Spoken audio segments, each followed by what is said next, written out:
Hi everyone, good morning. So, i-share natin for today is all about the 5 tips of how to communicate well.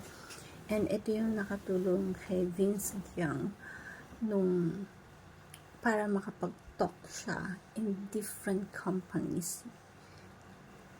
Makatalk siya sa iba't ibang mga speaker event. So, unang-una is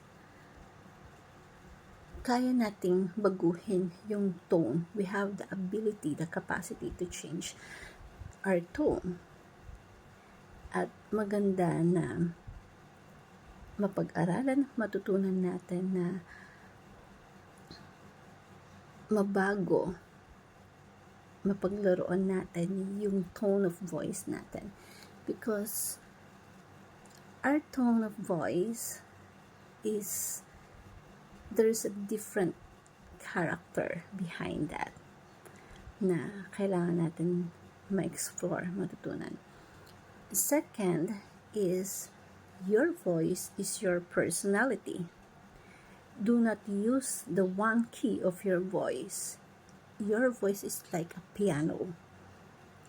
So the goal is you play all the instrument of your voice. At maganda na matutunan natin to. Kasi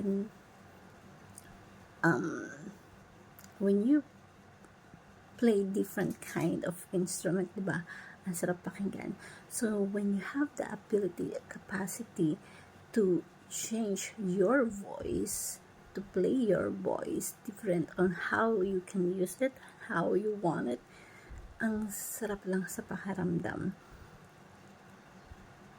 na you have that ability. Fourth is when you change your tone of voice, you feel a bit uncomfortable about that. But it's okay. There's nothing wrong with your voice. It's just unfamiliar. Do not reframe, but it's just unfamiliar feeling. You have to continue to explore and change your voice. There's nothing wrong with that. And fifth is it's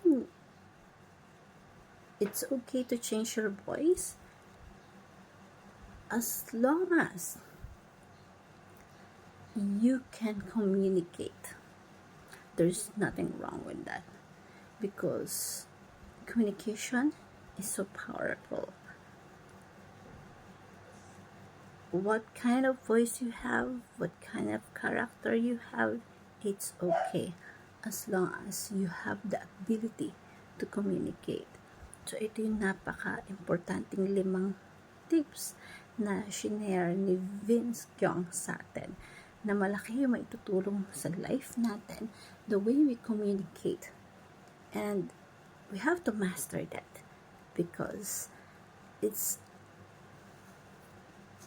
a technique, it's a tip on how we can deal people around us. Depends on the tone level, depends on the situations, it depends on the character of the persons that you're talking to.